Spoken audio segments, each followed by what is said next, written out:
Hello, my name is Nick Rolfe, Director of Facilities Management, which is part of the Estates Division at Imperial College, that also includes property and projects.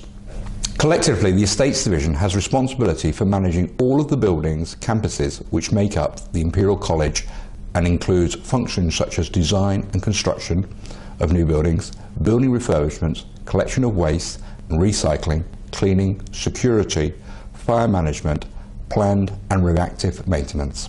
Facilities management also leads on sustainability. The college has calculated its carbon footprint and has set challenging targets for a year-on-year reduction in energy use. The targets include efficient use of water and reducing waste to landfill through recycling. This Day 1 Health and Safety Induction DVD aims to equip you with the essential information and instructions which will enable you to keep yourself safe as you commence and progress with your work at Imperial College.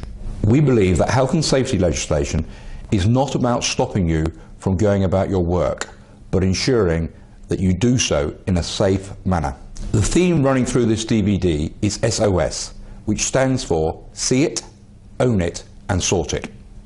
This basically asks all of us to be aware of our personal responsibilities and to take positive action to improve safety for ourselves, our students, our contractors and any visitors to the college.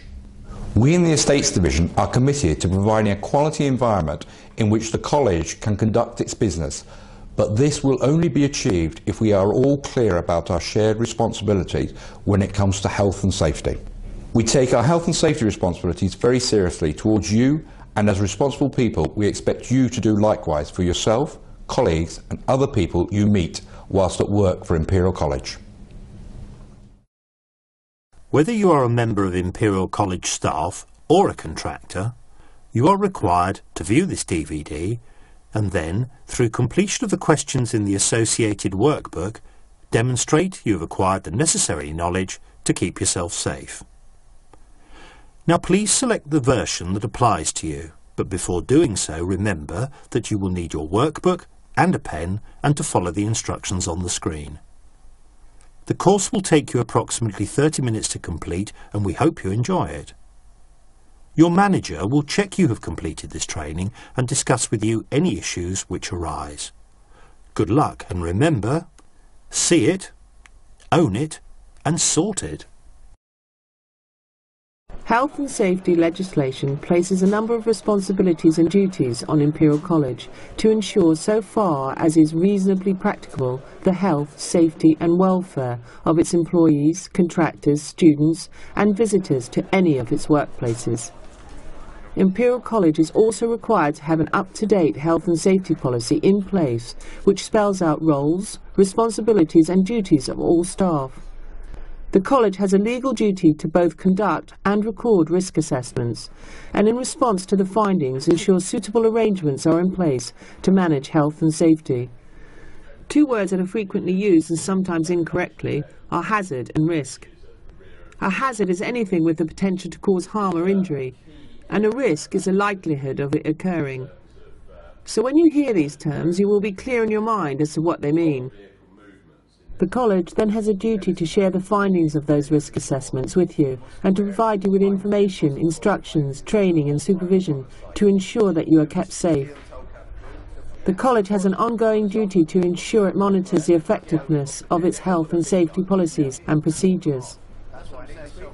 In order that we can all work in a safe environment, it is necessary for all employees, contractors, students and visitors to commit themselves to working in a safe manner. As an employee, you have a legal duty to cooperate with your employer and follow all safety instructions, whether they appear as safety notices, guidance notes and safety signs or via any other media. Your responsibilities include reporting of accidents and near misses to an appropriate person and taking care of yourself and others whilst you're at work. If you spot a hazard that could cause an accident, for example a liquid spillage on a floor, and it is possible for you to clear it up, then do so. If not, please report it to an appropriate person. Remember, SOS, see it, own it and sort it. It is a criminal offence if you deliberately interfere with anything provided to safeguard your health and safety. Likewise, if you are provided with a piece of equipment provided for your health and safety, for example, a trolley to move a heavy load, and you fail to make use of that equipment, you could become liable in a court of law for any outcomes as a result of you failing to make use of that equipment. At the college, we have a very wide range of activities that have health and safety implications. When going about the college, and particularly when entering a workplace, which may be hazardous, you must ensure you read and take note of any safety signs or instructions that are displayed, and if necessary, stop and seek advice. As you've heard, employers and employees have both legal and moral responsibilities to cooperate on all matters relating to health and safety. At the college, we aim to make health and safety part of everything that we do, and we want to work in a culture of openness and trust where we all feel comfortable in actively raising any concerns between all of us. Remember, SOS. See it, own it and sort it. The key learning points for this section are that the college has to have an up-to-date health and safety policy, conduct and record risk assessments and share the findings with employees and contractors, provide you with information and training to keep you safe, and monitor its health and safety performance. Employees and contractors have to commit to working in a safe manner, cooperate with the employer on all health and safety matters, report all accidents, hazards and near misses, take care of themselves and others, make use of equipment provided for your safety. Due to the nature of the work done at the college, the risk of fire is always present. The college has conducted fire risk assessments and from that process established procedures which will vary from workplace to workplace. It is your duty to ensure that you are familiar with every fire procedure in every one of our many workplaces. The time to find out what to do is not when a fire has broken out. In recent years, research has proven that the more prepared organisations are, the risk of extensive damage, injury to people and even loss of life will be dramatically reduced.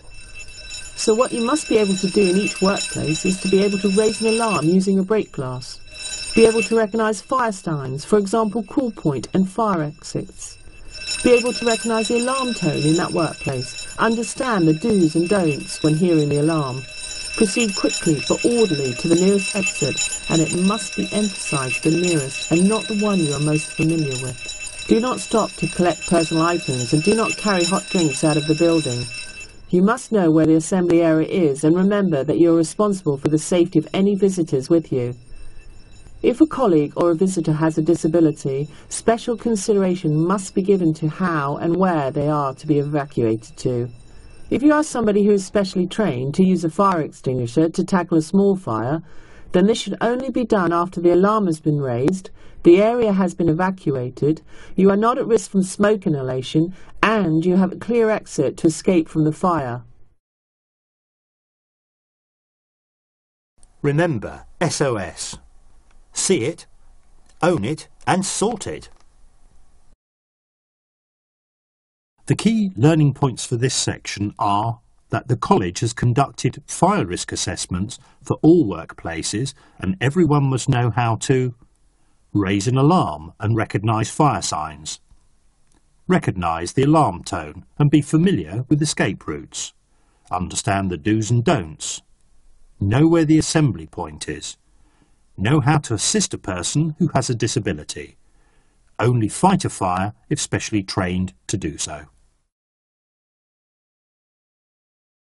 The First Aid at Work regulations place a legal duty on the college to provide first aid provision for their staff if they become ill or injured whilst at work. This duty extends to staff working off-site. In recent years, the number of people whose lives have been saved through immediate basic first aid has increased dramatically.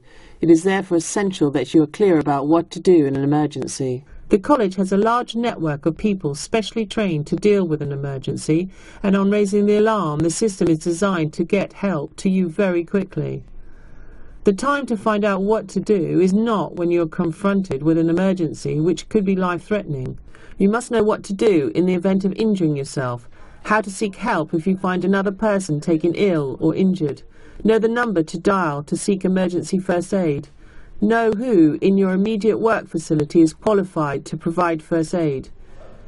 If you are confronted with an emergency, your natural instinct will be to help someone. If you do so, your first priority must always be to check for danger to yourself and the victim, and establish their level of response. Establish if they have an airway, establish if they are breathing, and establish if they have a circulation. If the answer is no to any of these, the situation is life-threatening, and help must be summoned without delay. If you wish to attend training to become either a qualified first aider, or an appointed person whose job it is to take charge and render emergency first aid in the absence of a first aider, then speak to your line manager. Remember, all accidents, no matter how trivial, must be reported, and you need to know where to find an accident report form and what to do with it once completed. And finally, if you're involved in a near miss, in other words, a situation that could have resulted in harm or injury, this needs to be reported, in order that we can prevent a reoccurrence with a more serious outcome. We will work with you to avoid reoccurrence, not find blame or fault. Remember, SOS. See it, own it, and sort it. The key learning points for this section are that you must know what to do in the event of injuring yourself or discovering another person hurt or taken ill. Know the number to call in an emergency. Know who is your immediate workplace first aider. Report all accidents and near misses. If confronted with an emergency, the priorities are always check for danger, establish level of response, check the airway, check for breathing, check for circulation. If in doubt, call for help without delay. The college is obliged by law to consult with staff on matters to do with health and safety. In place is a well-established Health and Safety Committee, and as you can see from the diagram, the roles, responsibilities and structure show a comprehensive committee with a wide range of knowledge and skills, whose job it is to jointly agree policy-set standards, review control measures, analyse statistics in respect of accidents and near misses, and most importantly to both consult and exchange ideas between the employer and the employee to ensure staff safety and welfare is upheld to the highest possible standards. The terms of reference for this committee are clear and concise. Most importantly, you need to know where you can seek appropriate health, safety and welfare advice. This committee ultimately gives the opportunity to provide feedback and input into policy. Remember, SOS. See it, own it, and sort it. The key learning points for this section are: the college must, by law, consult with staff on health and safety matters. You must know where and how to seek health and safety advice. The Health and Safety Committee has clearly defined terms of reference. All staff will be required to undertake job-specific safety training.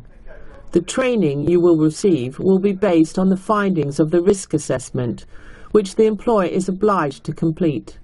In addition to this film, which is intended to give you an overview of what we all need to do to keep safe at work, your manager will identify exactly what health and safety training you need, and will advise you as to how, when and where the training can be accessed.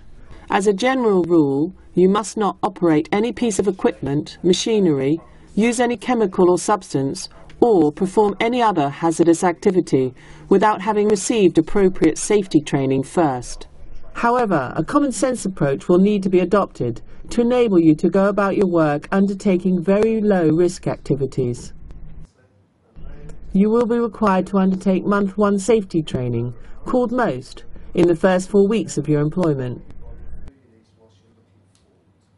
Meanwhile, if you have any questions, speak to your line manager, who will advise you accordingly. Remember, SOS. See it, own it, and sort it. The key learning points for this section are: Your manager will discuss with you the safety-specific training you will be required to undertake, including Month 1 safety training. You must not, as a general rule, operate any piece of equipment, machinery, or use any chemical or substance or perform any hazardous activity without prior training. If in doubt, speak with your manager. Threats to security for all of us at Imperial College exist at a number of levels. This could be theft of personal property from you, through to major threats to the safety of all of us. The first point to make is, if you have any suspicion whatsoever about the conduct of an individual or group, or an item that seems out of place, or something that instinctively feels wrong, report it immediately.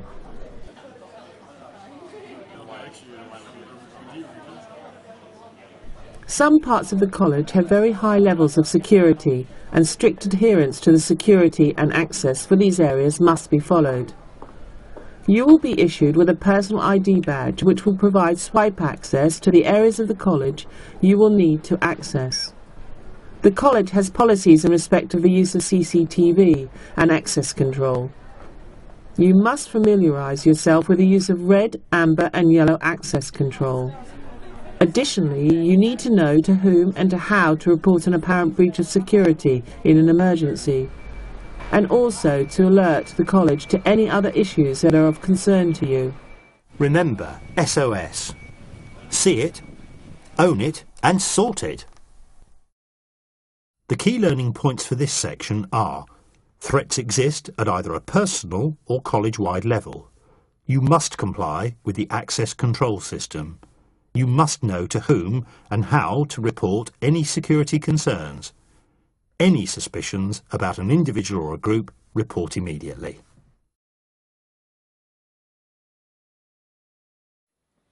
The responsibility for ensuring your personal safety and well-being ultimately rests with you. Although Imperial College has systems in place to ensure your health, safety and welfare, you must take responsibility for your own safety and that of others. Indeed, the law requires you to take reasonable care for your own safety and that of others, and that is achieved by remaining vigilant, following all safety instructions provided by your manager, wearing correctly all personal protective equipment, reporting all workplace hazards, taking special care when working alone, and being aware of and complying with the college smoking policy. If at any time your dynamic or on-the-spot risk assessment leads you to conclude that you are at an unacceptable risk, do not proceed, stop, and report and await further guidance. Remember, SOS. See it, own it and sort it. The key learning points for this section are: as an employee, you have responsibility for your safety and that of others. You must remain vigilant, follow all safety instructions, report all hazards, wear correctly PPE as provided for your safety, take extra care when working alone, comply with the smoking policy. If in doubt, stop work and report. Depending on your job, you may be exposed to different hazards which will have an impact on how you work. These could include biological, chemical, and radiological hazards. All hazardous areas display appropriate signage and are security protected. Some of the buildings have materials that contain asbestos. Imperial College has an asbestos management plan in place. The majority of staff will be required to use a PC as part of their job, and they should follow the display screen equipment good practice guidelines provided by the Occupational Health Department. Likewise, if using a laptop, the guidelines should be applied. As an employee, you have a duty to conduct your own risk assessment of all work activities undertaken, and your line manager will discuss these with you as appropriate. Remember, SOS. See it, own it and sort it. The key learning points for this section are: all hazardous workplaces are signed and security protected. Where asbestos is present in buildings, it is clearly marked and subject to management controls. If using a PC or laptop, you must follow the Good Practice Guide. Conduct your own on-the-spot risk assessments. In conclusion, this short film has given you an overview of how we can all work together to ensure Imperial College maintains a safety record to be proud of. The employer takes his health and safety responsibilities towards you very seriously. For your part, we look to you to take reasonable care of yourself and others, follow safety instructions, report all areas of concern, and encourage you, if necessary, to stop work and report serious hazards without delay or fear of criticism for taking the initiative. Remember, SOS. See it, own it, and sort it.